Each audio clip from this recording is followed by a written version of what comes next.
Welcome to Leadership and Life Chat with your hosts, me, James Lay.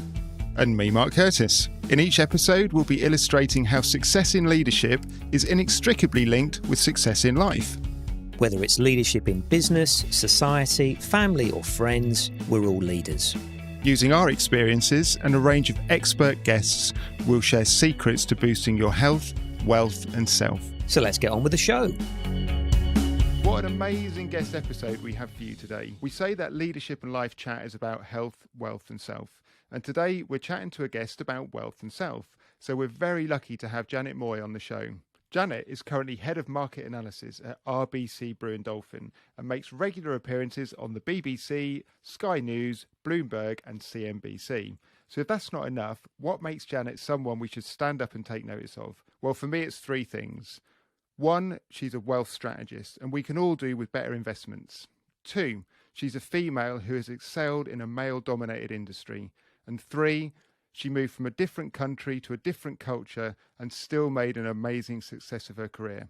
So Janet, welcome to the show. Thanks, Mark, for having me. Really delighted to be your guest. No, we're really, really pleased to have you here today. So Janet, please share with the listeners a bit more about yourself and your journey, if you'd like to. Yeah, sure. So I'm currently the head of market analysis at RBC Brewin Dolphin, and it has been an amazing career journey for me since I joined RBC Brewin Dolphin about 2 years ago. I joined during lockdown, and I joined as an investment director, and I've been representing the company on various media channels as an economist strategist. And I got promoted actually started this year to this current role.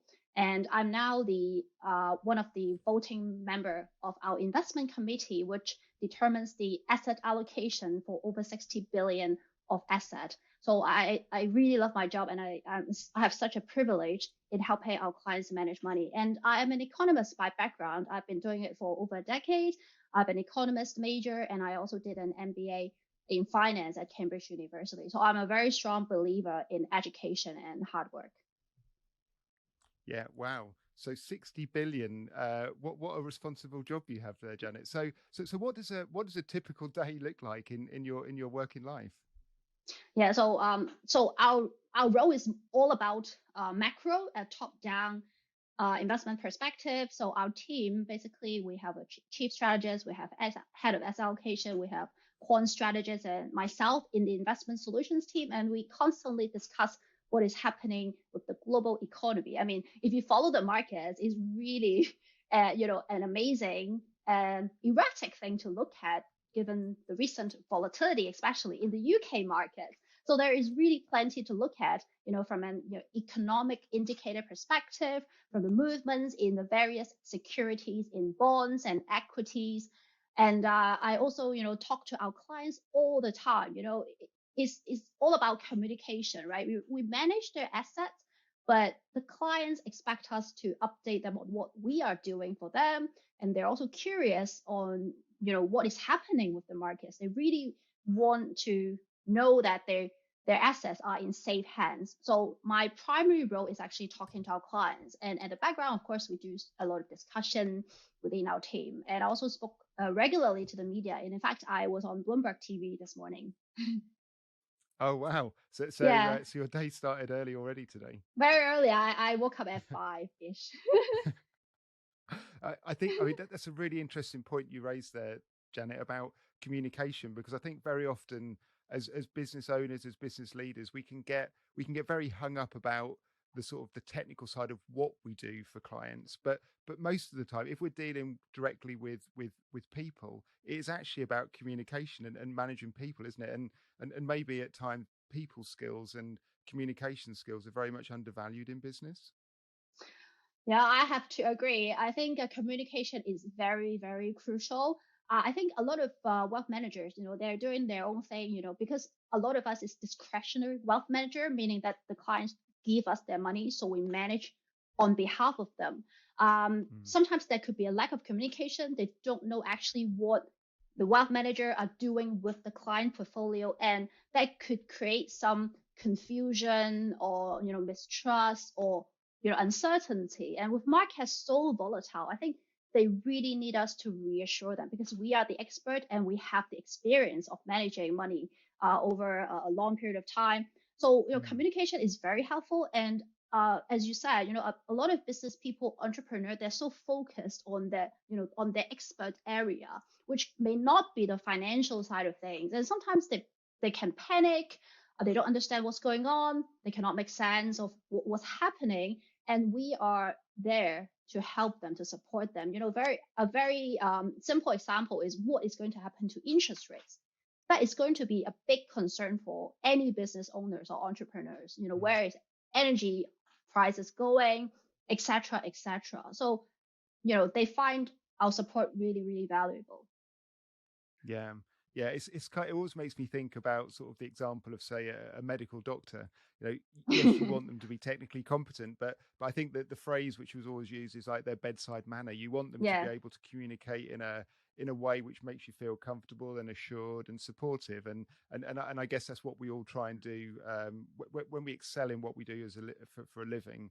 They're the bits that make the difference and really make us stand out from perhaps other people in the market as well. Yeah, absolutely. I think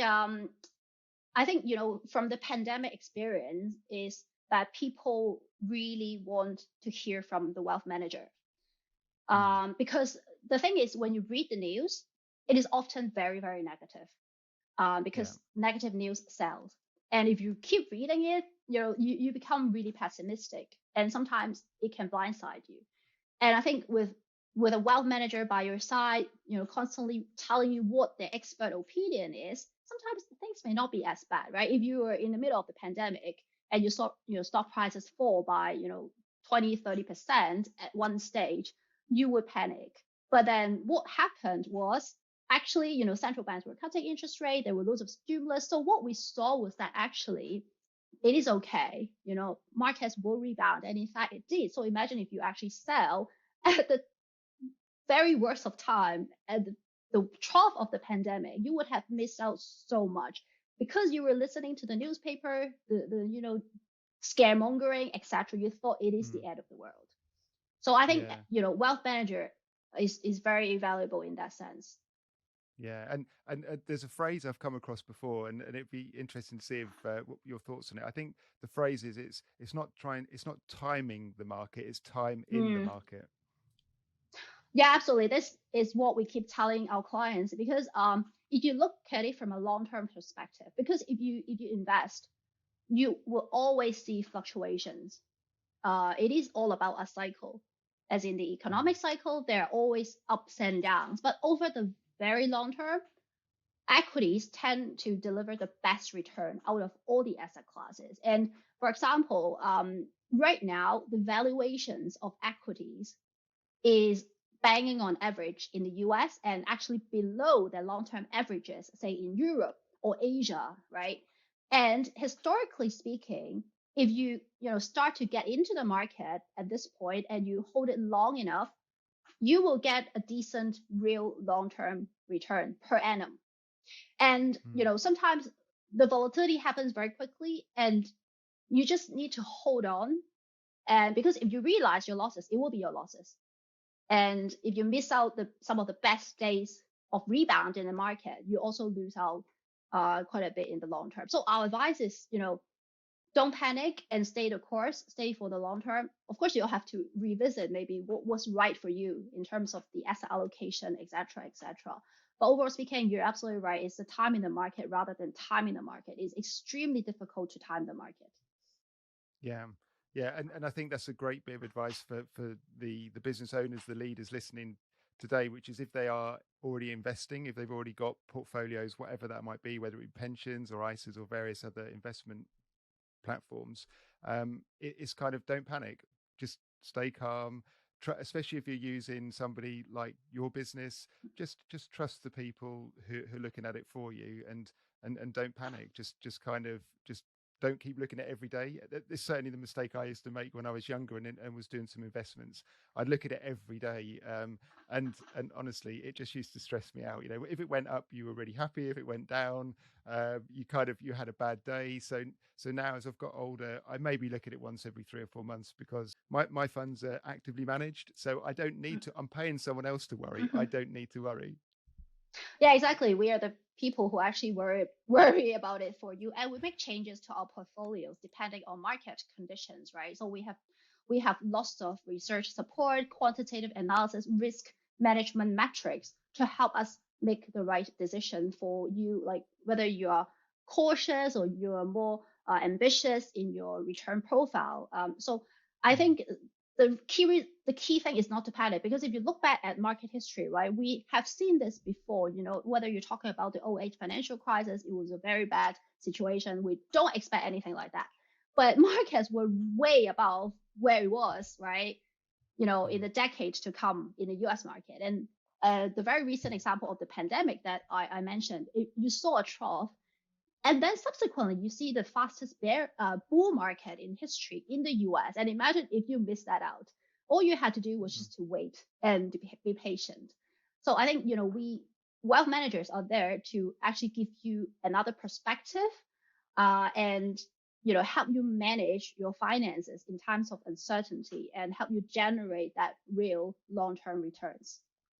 Yeah, yeah, and so slightly different question to maybe where I was going to go with this, but just I hear a lot of people and a lot of commentators talking about well, this company is going to be doomed because of there's going to be locked assets when carbon fossil fuels are not used, etc., etc. Mm-hmm. And the view I always take, sort of the layperson view, is, well, if you look back at, say, the Dow S&P 500 30, 40 years ago, there's hardly any companies which were listed then which are still there today. So things have always changed. Companies go in and out of fashion, their products go in and out of fashion, their viability to be a global player goes in and out of fashion. And I suppose I look at it in my real simple terms, thinking, well, presumably the same is going to happen again over the next 30 years. So some of these companies will become obsolete, but other ones will take their place and become, who would have thought Apple would have been so huge 30 years ago as what they are today. So it's very cyclical in terms of which companies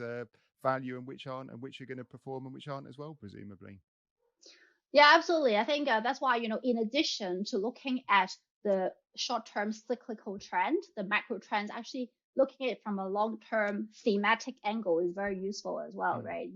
You try to identify themes that will work in the next decade or so. For example, you mentioned the energy, the renewables, it could be the future, and artificial intelligence, et cetera, et cetera. So those would, you know, we know that it will be a theme going forward. And so you need to identify the quality companies that would benefit from those trends.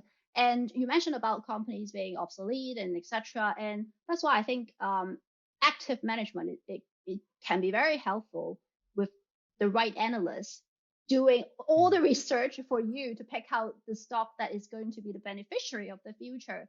And also, again, diversification is so important because you can't get 100% right all the time. Even Warren Buffett doesn't, right? So I think diversification is very important to help you ride out those potential losers and volatility in markets. Yeah, thank you. Yeah, so Warren Buffett is the legendary investor, and actually, if you look at, I think from the bits I've looked at, he, he doesn't do very exciting investments in inverted Yeah. commas, whatever exciting might mean. Yes. He's very stable and very Mm. predictable in his type of investments, isn't he? He's not looking for the next gold rush. He's not out there looking at cutting edge stuff. He's very stable, and he's looking at kind of stable performance as opposed to very explosive, volatile performance.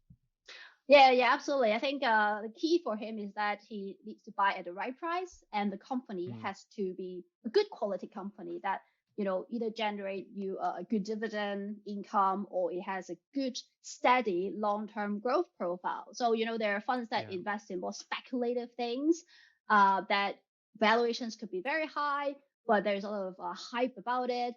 We have seen that bubble being crushed in the recent market sell-off because those are driven by speculation. But the quality companies, even though they may be affected by some of that valuation, falls and downgrades, ultimately, when things recover, investors know that those companies will be solid, and those usually tend to recover better. And I mean, you can Mm. sleep at night better, right? If you invest in, say, company like, not our recommendation, but I'm just saying, for example, Unilever, right? Yeah. Staple company, a consumer company, even with the inflation, consumers still have to buy some of that. So they have a bit more pricing power, and they have an international customer. So even with the sterling weakness, for example, they have multiple diversification sources of income, etc., etc. That actually helps with their stock prices, despite the chaotic scene we have seen in the stock market. They have held up okay. So I think these are the sort of company that provide you with a reliable source of income, or that they will be steadily growing in the future. Maybe not very exciting, but at least you can sleep at night. Yeah. So when you're analyzing companies, how much notice do you take of the actual strategy and the ultimate leader of that business? The reason I asked the question, I've recently read a book. I think it's called Play to Win, and it was co-authored by a guy who was CEO of Procter and Gamble, and he went through all of the issues they'd had through the 80s and 90s and how they corrected them to turn it into the fantastic business that it became in terms of profitability. So do you take much notice of who's in the hot seat as well? Does that come into your considerations? I think stable management is something that we will look for, either in a funds or in a company, because ultimately that's very important. Because if you have, for example, if you have a good long-term strategy, it often could be dominated by the person in charge. So if the person leaves, then that strategy could change, because ultimately new people tend to bring in new changes. So I think leadership is very important, the stability of leadership, because I think high turnover or departure of an important person, it means something could be wrong. So we definitely take into account the things that you mentioned. But ultimately, I think that the figures are important, right? When we analyze companies, we ultimately want to see their profitability, their balance sheet, the vision. Are they adapting to the changes in the world? And whether they are adapting to all these, for example, net zero, ESG perspective, and also whether they are competitive, or they will remain competitive in their landscape. So I think, it is really a very broad view. It's never just looking at this and that, but there's so many metrics that we'll look at. But I think key people and leadership is absolutely important. Yeah, thank you. So coming back to our sort of listeners and leaders and sort of small owner managed businesses, which is our target, they're people who tend to listen to this podcast. If our listeners are sitting there now thinking, well, I haven't really done much about investing for my future, and I'm relying on my business being like, I'm going to sell my business in 30 years time, which is kind of, it's a strategy. It's potentially high risk, because if your business isn't around, you won't have a pension fund, etc. So if people are sitting there saying, well, I haven't actually got any investments and I don't really know where to start with this, what would you say to them? Yeah, I think if you're not confident in managing your personal finances, if you need advice, of course, the best way to do is to speak to an expert. The thing that we find interesting is that, when people have a legal issue, they speak to a lawyer. When you have a health issue, you speak to a doctor. You want, some accounting thing, you speak to an accountant. But when it comes to your personal finances, which is such an important thing, if you think about it, you don't talk to a wealth manager, but you want to do it yourself. I think it is worth speaking. At least have an initial meeting with a wealth advisor, financial planner, because you may not know the things that you can do, whether you're talking about from a tax planning perspective, structuring a portfolio that is adaptable to your risk profile, because we can do it on a bespoke perspective, or we have a range of portfolios that you can choose from, right, at a relatively low cost. So imagine the low cost portfolios that we do for you. It saves you so much time of your research. We worry about it for you. We look at the market for you, and so that you can focus on, your business. And I think especially if you're thinking about selling your business at some stage, because I think, for example, cost averaging investment is easier, right? Every month, for example, you dedicate a certain amount, you don't need to worry too much about the volatility. But if you have a big chunk of money, that's a big decision on what to invest and how to do it in a tax efficient way. So I think there's value in speaking to a wealth manager or advisor. Yeah, and because of compound growth, I think the advice is always just start as soon as you can. Yeah. If you're going to start putting money into investments, even if it's small amounts, just start as soon as you can because of that the magic of compound growth. Oh, absolutely. I think the problem with this country or actually around the world is because people are not aware of the power of compounding. If you start in your early 20s, you are in a much better financial position than you are starting in your 30s or even 40s because of the magic of compounding. Because, I mean, your portfolio or stock tend to grow over time. The reason is actually quite simple to understand because equities or the stock that you buy, if it is a good company, right, or it's a diversified portfolio, it tends to rise with inflation and the growth of an economy. Typically, an economy like the US, they tend to grow at about 2% per annum. And if you add in, say, 2% inflation in normal times, you tend to get a good, annual normal return. And very often, equities provide you with a better return than that nominal GDP growth. So, it's much better than putting into the bank when it can get eroded by inflation. Of course, right now the situation is a bit tricky with high inflation, etc. But if you're long-term investors, over time your pot of money will grow, and the earlier you invest, the bigger that pot of money is going to be at the end of your investing horizon. Yeah, and I was listening to, I think it was another podcast where they were saying about sort of present value bias, that as humans we're really bad. We really struggle cognitively to think about. We can think about a pound today, but we really struggle to think that pound could be worth £10 in 10 years' time.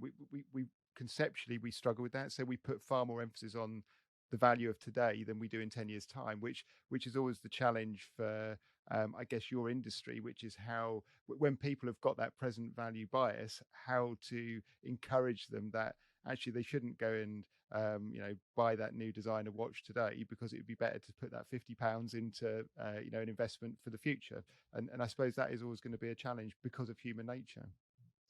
Yeah, absolutely. Well, I mean, we all know that we have to have emergency cash for needs. Particularly, I mean, people usually advise 6 months of your spending needs to be in cash, and we always encourage you to invest the rest of it.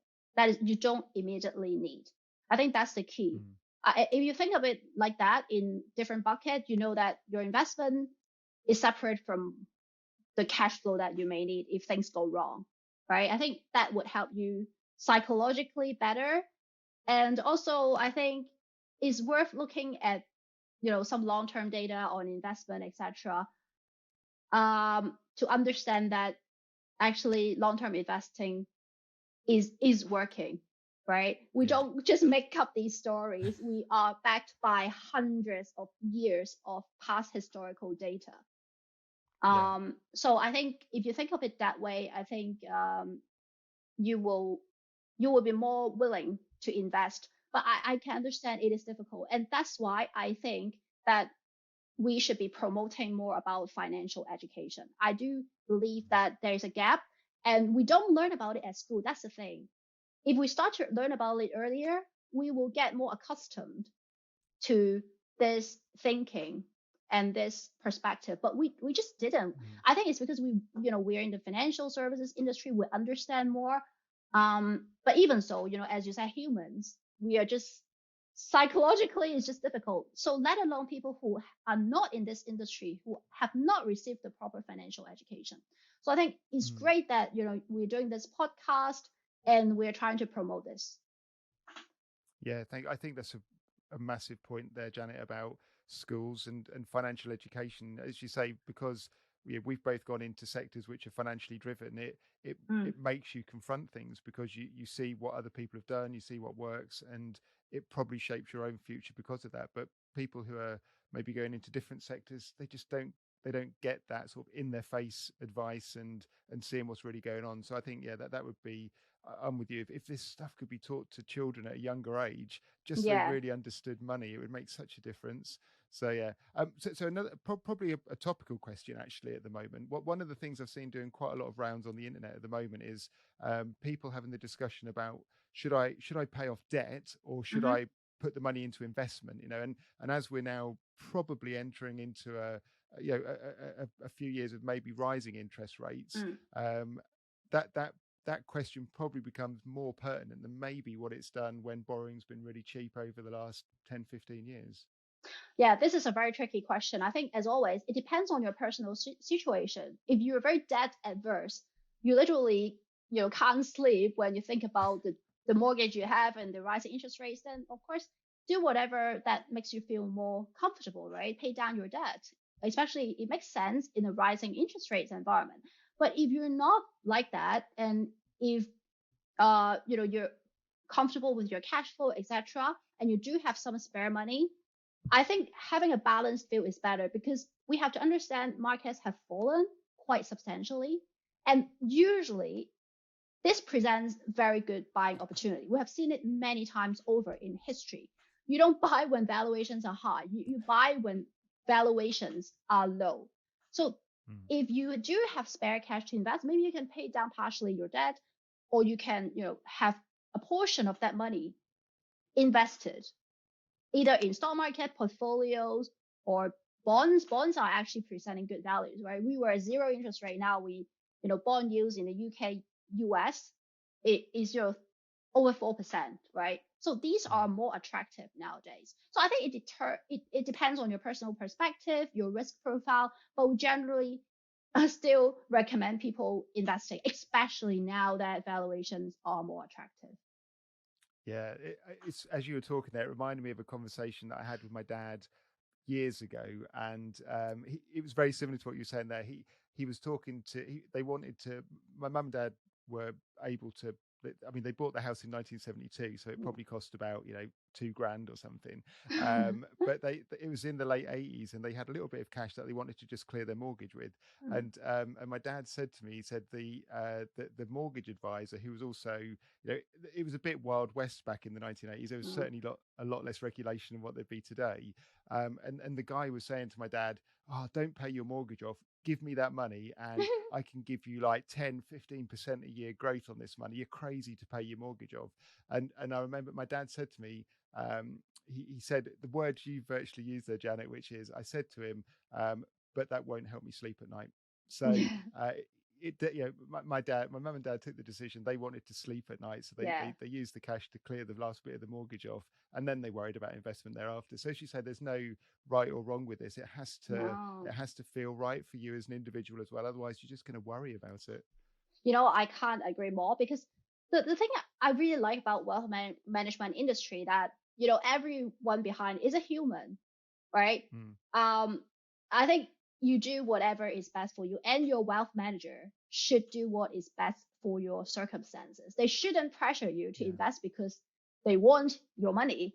They should actually plan your wealth according to your circumstances and what is the best for you.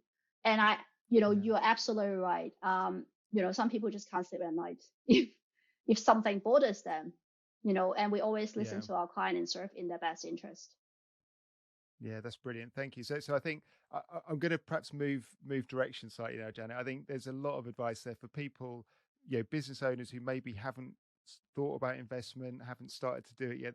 There's a lot of great advice there around, whether they do it themselves, whether they talk to other people. If you talk to other people, they should really be trying to understand what makes you tick as an individual. If they don't, then they're probably not the right fit for you. It's very much about Yeah, that personal relationship as well. exactly. So thank you. So where I'd like to maybe steer the conversation towards now is, as we said in the intro, you've made a massive success of your career in what would certainly historically and probably to a certain extent still today seen as a very male dominated Yeah. industry, especially in the higher echelons of finance where you're operating. So really just how did you do it? What barriers did you find? How did you overcome those? How have you made such a great success despite some, and I suspect at times some of the blocks which were put in your way even potentially? Yeah, I have to say it hasn't been easy. I think the version that you see myself is, after many years of hard work and, barrier crushing. So as I said in the beginning, I'm a firm believer of education. So I always try to learn, and I always try to get the best qualification for my role, right? So that's why I've done my CFA, I've done my MBA, I've done econometrics degree, and I've done the ESG certificate, because I know that, this is very important for our clients. I want to understand more. I have been working very hard, and I think that is the basis of the career in the city. I think that is helpful. I think, I mean, let's not kid ourselves. It is helpful in the city, but of course you have to add in a lot of hard work. And I think it's important to understand what works for your career. So for me, I understand that for me to become more prominent in industry, so I was an economist to start with, right, doing a lot of background work, but I know that I need to publish. I need to get my views out there. I need people to listen to me, and I need to present. Uh, well, the more people, the better, right? So I start to, ask for opportunities in writing about my views. Can I share it on the website? Can I present in this presentation, etc., etc. So I think you have to be proactive, especially you as a woman. I think you have to be very proactive, because sometimes they just assume maybe you're too timid and you don't speak a lot in meetings. Maybe you're not comfortable in presenting, etc., etc. So for me, building a good foundation and then asking for opportunities, being bold about it, it really was helpful. And it's not easy. It took me quite a few years to overcome all these challenges, etc. But if you're in a good company, so I think the basis is you have to have a supportive employer. If you don't have, then there's no point staying. I would say, you ask. If they don't give you, fine, you leave. I think that's very important. So I think that's how I gradually climb up the career ladder. I have to again, stress, it has been a gradual thing. I didn't just overnight become like that. And I really appreciate all the opportunities that I have received from my past and current employer. Brilliant. So do you think, did you have to sort of prove yourself more than your male colleagues? Did you ever come across any of that kind of environment? I have. I absolutely have. I can cite several examples. I think there is just a bit of stereotype sometimes that if you see a male in suit and they're talking, they're more trustworthy. I think I have written, for example, exactly similar thoughts on several topics, similar direction, but for some reason, people would take that view and publish it instead of publish mine internally, for example. I find that I don't understand why, but I think it's perhaps to be some stereotyping. And also the fact that sometimes it was a while ago, many years ago, when I was invited to speak at a seminar, and then I was the only female, and then people were saying, you're probably a diversity hire, or you were invited because you're female, because you just, they're just putting in the diversity numbers there. And I was like, I have to be good to deliver value in order to be for people to invite me. So I appreciate that the industry is trying to actually get more female as TV guest or presenter, but I think the stereotype is somewhat there. When they see, oh, an Asian female, you're probably the diversity number in a male-dominated industry. I think that's the struggle. But I have to say, once people have me on, they have me present, they're impressed by me, and then they change this perspective. Janet is there not because she's a female, but she's good because she's good. And I love crushing that stereotype. It's just, I mean, when you say it out loud like that, it's just so rude, isn't it? How people be treated like it's just rudeness, really, isn't it? It's I think okay. Sometimes I accept that maybe they're not rude, but they are kind of maybe programmed to think like that, because indeed it's a good thing, though. It's a good thing that companies, the media, etc., they are publicly pushing for diversity and inclusion. It's a good thing in a way, but in a negative way, some people would assume that because you're a certain color or you're a certain gender, you are hide because of that. So I think in a way it's positive, but then some people just can't help thinking that way. But I hope they're not actually rude. And I always prove that's a very them wrong positive anyway. way to look at it. Yeah, It's yeah, yeah. bizarre, isn't it? Because I Yeah, think bizarre. if you look back through history, most of the world's problems seem to be caused by men. You think we would have learned by now, but there you go. So it's interesting. So if you were going to sort of give some advice and top tips to aspiring sort of females moving certainly into the financial sector, are there any sort of gems of wisdom advice that you'd like to sort of share with them? Yeah, I think as I mentioned, being very proactive. Actually, I think it applies to male and female. It's just that sometimes um, stereotyping again, Asian woman, you're probably shy and you probably do the background work and not speaking. You have to correct people. I'm not like that. I put your hands up. I think it's very important. And secondly, I think as a female, I think unfortunately people still judge you according to your, for example, your appearance or how you present yourself. Maybe not appearance, but how you carry yourself. I find it very important. Especially as a wealth manager, people entrust us. They want to see you as a professional. So acting, dressing, speaking in a professional manner, I think is very important. Like it or not. uh, Yeah.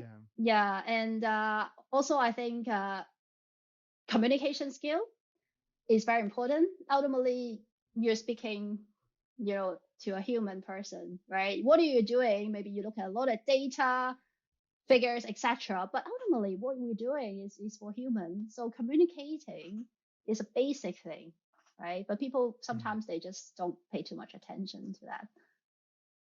Yeah, we did a previous episode where I think there was an article published where I can't remember the exact details, but it was something like there's more men called John on FTSE 100 boards than there are women in the entire FTSE 100.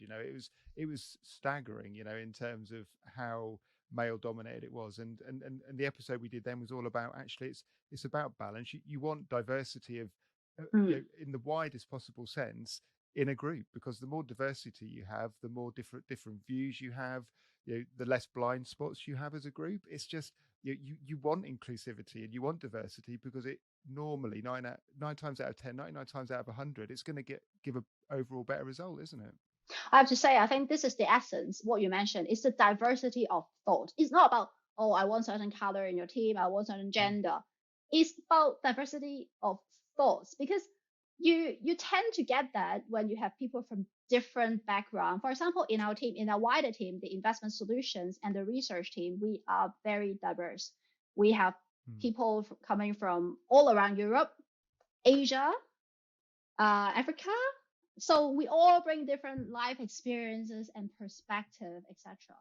For example, I'm always considered a China expert because I grew up in Hong Kong. I have loads of Chinese contacts, etc. It does give me another different set of perspective than say some of my European colleagues are thinking about a certain situation in China, for example. I think that's very valuable, and I think that's quite often lacking in UK wealth managers, because as you can imagine, UK wealth managers tends to be quite you're British male dominated. But I do think things are changing gradually. Yeah, I mean that's really encouraging to hear, and you are you're really at the sharp edge of this. You're seeing what's happening sort of in the nerve center of UK finance in London, and if it starts to happen there, then like most things, it ripples out of London, doesn't it? So if we start to see more diversity in the wider sense coming out of the financial institutions of London, it will start to spread through the whole of the UK, I suspect. Yeah, I think so. And I think that's why I think what, for example, Bloomberg is doing is great, because they actually have a target to get more female guests on the program, which makes sense because I think they had some statistic which says, a few years ago, I think over maybe 80% of the guests. So imagine if you're general public or you just start out in the city, you keep seeing your guests is all like 80, 90% male. Of course, you think it is like that, right? In the reality. But if you really start to, in the media, you really start to see more people from different backgrounds and culture, etc., you know that actually banking world is not as white or male as they think, right? So I think the media is sometimes very helpful in setting that example. So I think what some of the media companies they're doing is absolutely great. And of course, the thing is they don't actually pick people because, oh, you're female or you're from a certain country. It's not like that. They are very meritocratic. For example, I actually was in a Bloomberg New Voices program. They don't just invite any female. They have criteria. They need you to be good as any male guest they have. So I think they have to. Yeah. I think the people have to change their perspective. Oh, because she's invited on TV or because she appeared somewhere, is a diversity number. It was helped by the drive, which is a good thing. But equally, they are as qualified and as good as any of the male guests. Yeah. I mean that's really encouraging to hear, isn't it? That the TV are picking for the right reasons, and the media is picking for the right reasons.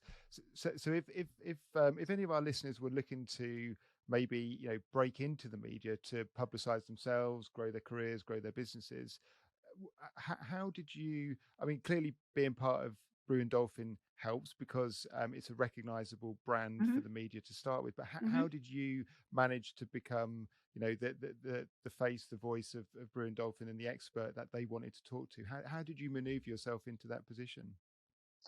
Okay, I think first of all, I have to say I was lucky because I worked for Cazenove Capital, which was part of Schroders. So that's how I started because as you can imagine, Schroders had a very big media team and very good relations. So that's how I started. But of course, to get constantly invited, first of all, you have to be an expert subject matter in your field.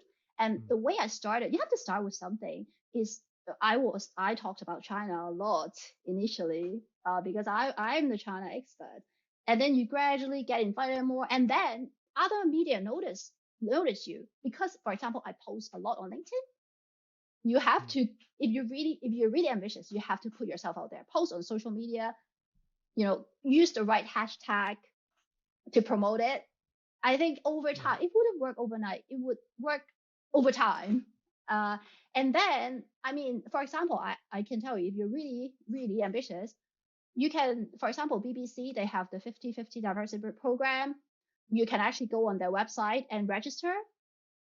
They are constantly looking for experts to talk about a certain subject area. You can actually go to the website. Remember, you can actually sign up to tell them your details, etc. So this is just kind of the ways. And for example, Bloomberg, they have New Voices program, as I mentioned. It's rolled out globally, actually. They're expanding their coverage. You can enroll in those programs. They're not just looking at financial services expert. They're looking at subject matter experts to talk about, for example, I don't know, if you work in the renewable industry or you work in the media industry, they look at experts. So you can enroll yourself and try to see if you get picked. Yeah. So, I mean, it's great because what I'm really hearing there is you almost applied the same mindset to the media as you did with your career progress as well, which is you did research, you educated yourself how to achieve it, and you put a lot of effort into it. There was there's no shortcuts in this. You have to put the effort in if you want to make it happen. And it almost sounds like you applied the same model to that as what you did to the successful career you've built as well. Yeah, absolutely. I think you have to be proactive. No media channel just suddenly keep inviting you or invite you out of nowhere. You either get noticed by your social media post, you can tag them, you can hashtag, or you apply yourself. There are various programs that you can apply, or talk to your employer. If your employer has a PR, public relations team, they might have some contact. But fundamentally, you have to be good. So work on yourself first. Before you go and seek out all these opportunities, and do your research. As I said, what I suggest or what I share is my personal journey. You have to think of what suits you or what works for your career and your industry. Yeah. Yeah, I think that's, fantastic advice again for people. So for females who feel maybe they're a bit stuck in their careers, of some great tips coming out there, and also people who want to promote themselves in the media. So, thank you for sharing your journey on that. Fantastic. So Janet, again, moving slightly in direction, and you've touched on this, really just maybe a bit more about how you found changing culture into the UK, what barriers you found with that, how you overcame them, just again to share with the listeners, how you made a success of, a complete move of country as well. Well, I have to say, I did have to adapt a lot because I used to work in Hong Kong for a few years before I eventually moved here. And I mean, I studied in the UK, but of course, studying and working is very different, right? I think the first like cultural difference and like, things that I wasn't at all used to is the British humor. It took me a while to get it, and I thought I really need to adapt, and I thought I need to be humorous as well. So I was trying really hard to learn and try to be humorous, etc. I'm still learning today. I really enjoy it. I mean, I love it, but sometimes I just feel that maybe I should appreciate that I'm just a bit different, or maybe I'm not as humorous as the British, and I don't get that humor. Is fine. So it's about understanding the culture, understanding the collegiate environment and the banter, the office banter, but not trying too desperately to fit in because then you lose yourself. I think that was my experience, and I think ultimately, it's about teamwork, hard work that really excels in the workplace eventually, and also maintaining kind of your own personality. It is actually quite unique. Especially, I think I did remember I stand out when I first joined, for example, Casino, because there weren't a lot of Asian female, as you can imagine. So try not to worry too much and appreciate your own individuality. Be proud of yourself, but also try to understand more of the culture and try to adapt it a little bit, just for fun. It's nice to be gradually integrated into the UK culture. I think I really enjoy it. Yeah, very, so you can answer this question honestly, Janet. So you said the British humour. So most British people think they're funny, but I suspect most of us are not that funny. How would you say that? Would you say more people think they're funny than are actually funny? I think, well, initially I don't get it, like the British humor.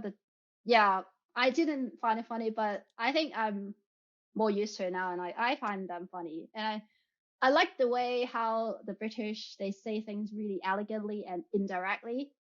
I really appreciate that. It's a beautiful way of saying things. Because in Asia, we're more direct. You know what I mean? You don't really have to guess too much. It's more direct, but it's less fun, less intriguing. So I'm still learning, and I'm always amazed at the complex grammar and the wording and the phrasing that the British use.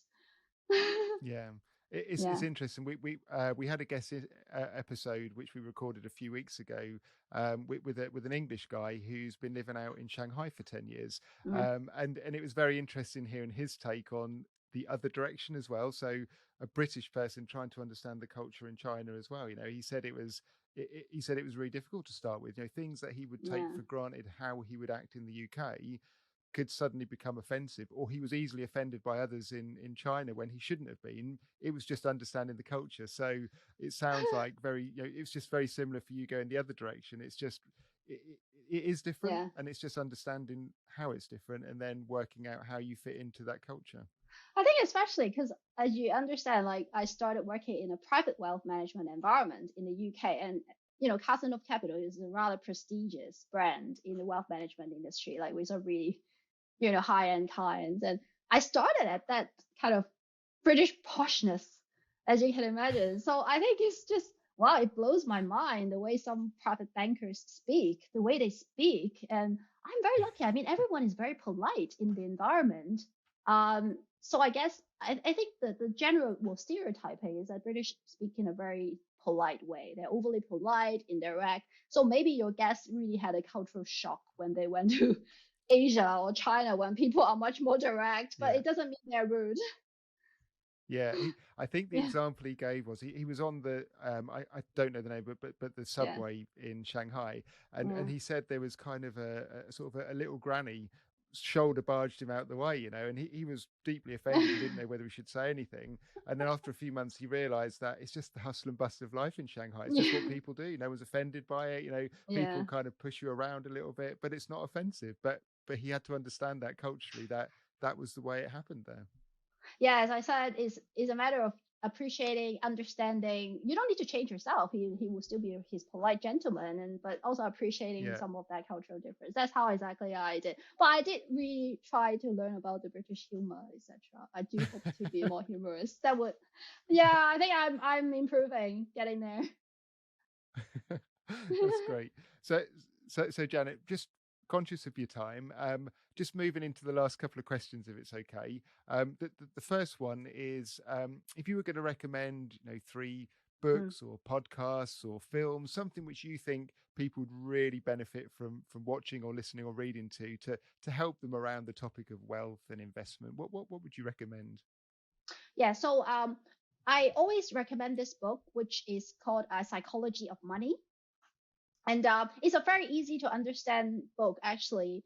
It talks about basically the things that we have been talking about is, building wealth from a young age, saving, investment, financial education, but in a rather interesting way with lots of examples being cited.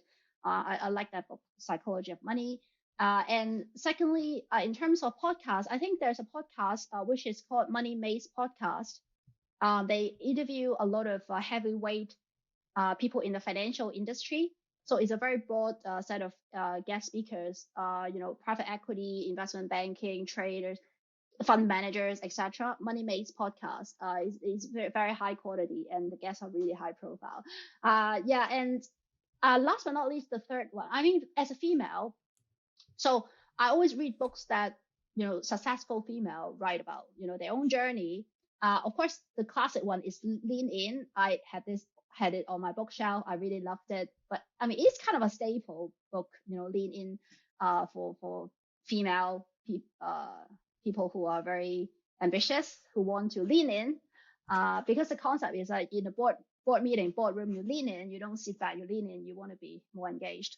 And actually, there's a book that I really like, maybe not financial related, but it's a book by Elon Musk's mom, Maya Musk, and it's called A Woman Makes a Plan, A Lifetime of Adventure. I really like that book because it's very intriguing for me. Actually, Elon Musk's mom, she had a very tough journey going through divorce and bringing up her 3 kids in South Africa, and how she actually still managed to make a career of herself, being a very strong, independent woman. So even, Elon is, the richest man on earth. Her mom, Maya, is still working, writing books, traveling around the world at her age, and she looks fabulous. I think, that's very fascinating for me. And I would encourage a woman to read that book. I think it's very inspiring. Yeah, it's interesting. I mean, very naive of me, but I didn't even know Elon Musk's mum had written books and was she's amazing. Business in her own right. Yeah, check it out. It's amazing. She was a model in South Africa, and then but she had a domestic abuse problem, and then she raised three kids on her own, while having a career, and she also studied a lot as well. She studied, and then she became a nutritionist or working in the healthcare sector for a bit.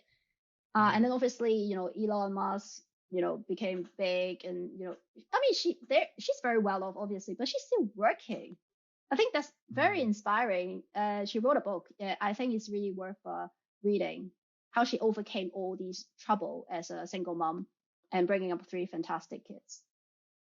Yeah, and I think, it's a great example, isn't it? Which is, within reason, you can't let your background be baggage in terms of your future. It's a bit, maybe this isn't quite true, but it's a relatively even playing field. Everyone has opportunity. I think it's very easy to say, well, it's okay for that person because, their mum and dad's had a business, or, they were accountants, or they were lawyers. I think it's very easy to kind of put artificial barriers in which block your own success. But actually, if you take the view which is, it's a blank canvas.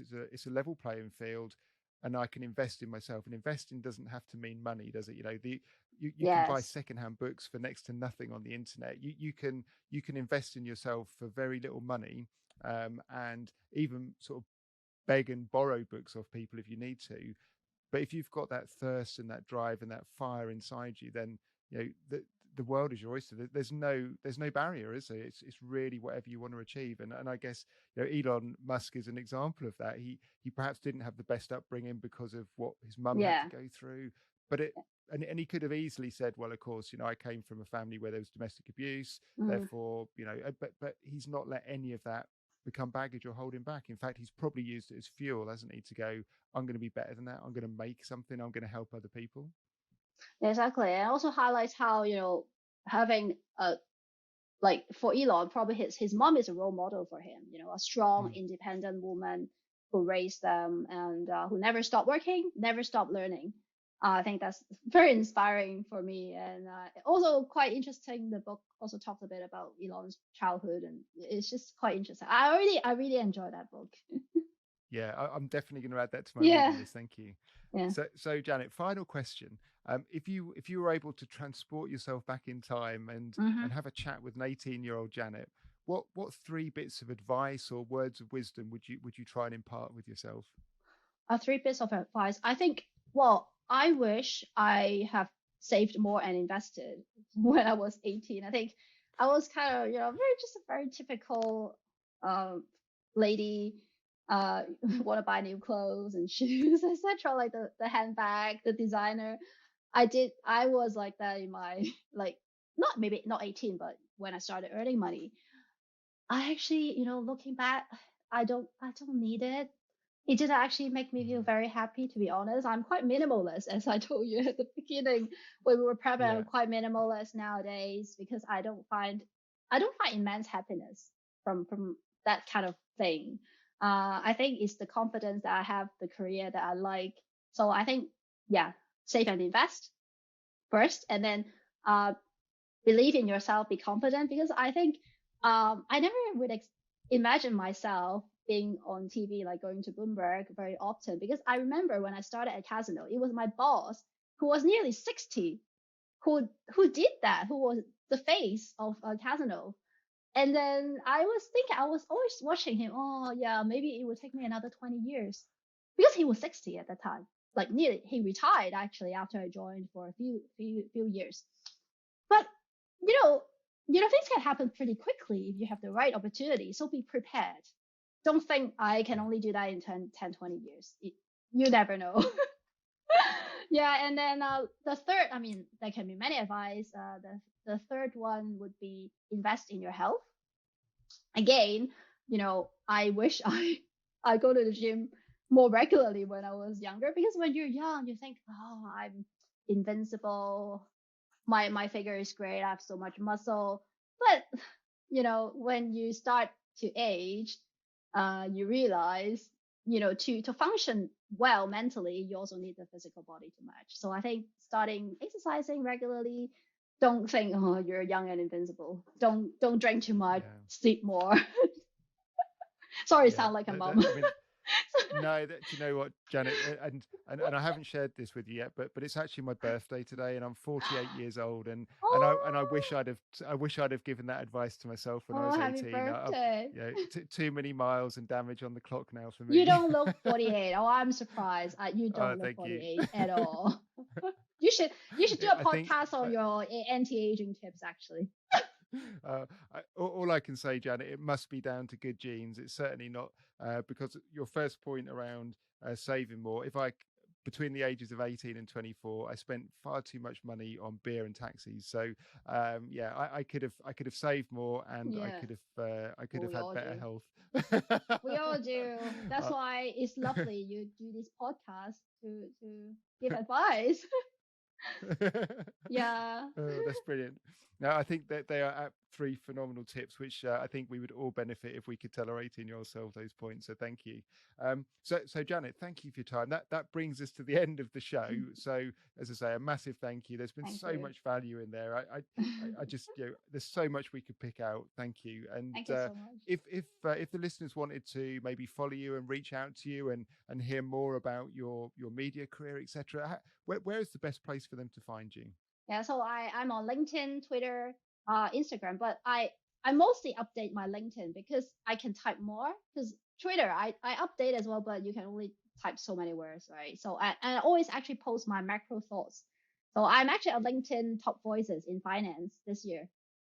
So I'm Oh, well really done. Brilliant. proud because I've been regularly posting and my posts are regularly featured as top LinkedIn news. So do follow me on LinkedIn if you want updates.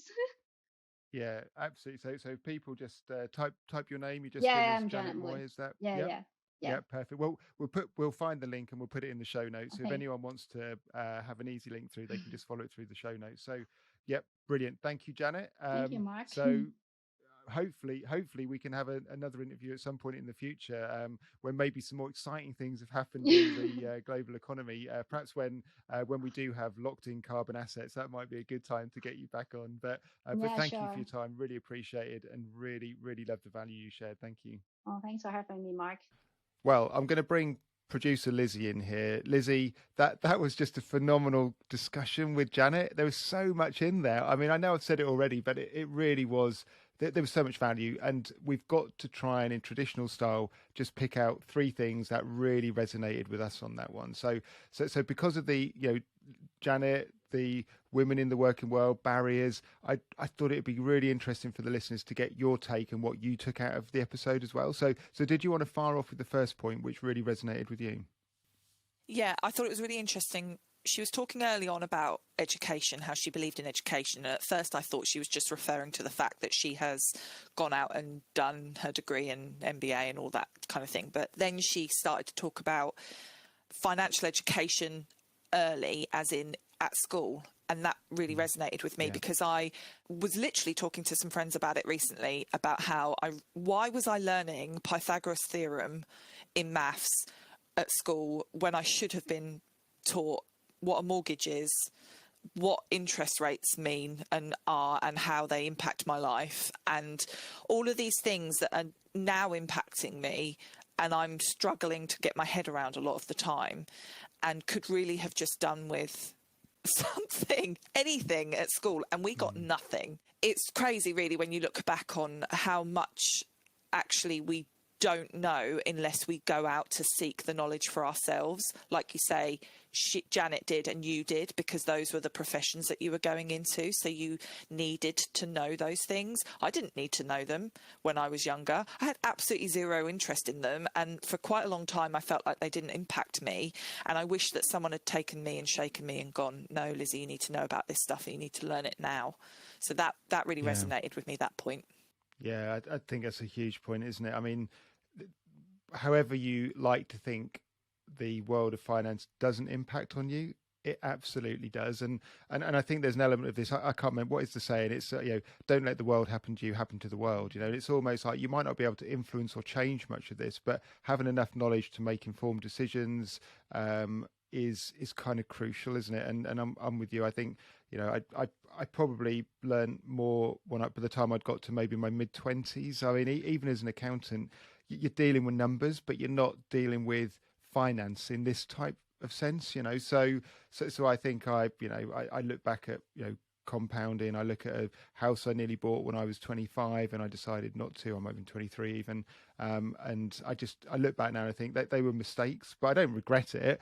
But they were mistakes, and maybe you just have to go through some of these rites of passage when you're younger. But having more knowledge at a younger age could not do any harm, I wouldn't have thought. Yeah, agree, 100%. We can't all be mathematicians, because then nothing else is going to get done, is it? So you need to have that breadth of education within our system so that children can thrive within the things that they're good at. But I think earlier, sort of late middle school, early high school, we all need to be taught the basics of life, and then be able to choose the path that we then want to take. And I mean, people argue all the time, don't they, that sort of 15, 16 is too young to even be making those decisions. But the reality is our system works like that, and that's when you have to start making those decisions.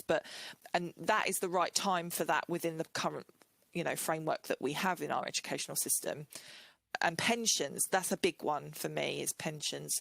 I wish that someone had told me the importance of those earlier in my life. So that was really interesting. And whilst we're not going to change the educational system today, what we could encourage our listeners to do is, if you've got children yourself, maybe just take that role on. I'm sure a lot of you are doing it already, but if not, just take a bit of time educating your children in the way the world works. That would be fantastic.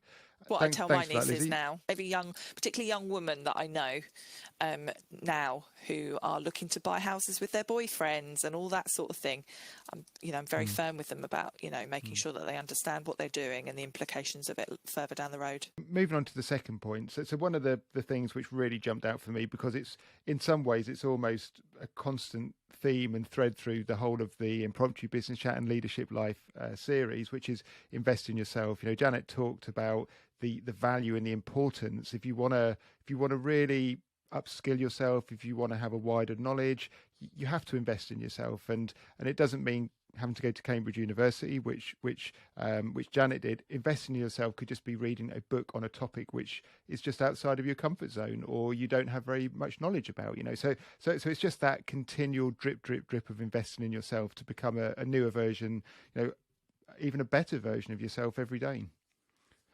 So Lizzie, over to you for the third and final point that you took away from here. Third point that really jumped out at me was about putting in the work, and the hard work in particular. And I think, as much as we would like to say that the world has changed because of all of the steps that have been made and the progress that have been made in terms of women, particularly in the workforce, the reality is we do still have to work harder to get recognised in most spaces. There's very few that are women-led still. Janet is working within a very male-dominated industry, and she said she had to go the extra mile, and she had to put in all of the personal development that she did and the education that she decided to go out and get for herself in order to get to where she's got to, and that really resonated for me. And I really admired her candour and her honesty when she talked about how men have literally taken credit for her work at certain points, particularly earlier on in her career. I think most of us women can kind of relate to that at some point. So I appreciated her candour on that point.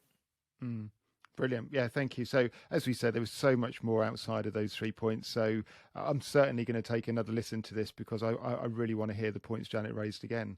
Also, particularly because the phrase that came to mind was, when I was younger, I was planning for a good time, not a long time. And so Janet has inspired me to make sure that I try and instill that in everybody that I speak to. Don't do what I did. That's great. Hopefully you all enjoyed the show as much as what we did. If you did, then please rate us, review us and follow us on your platform of choice.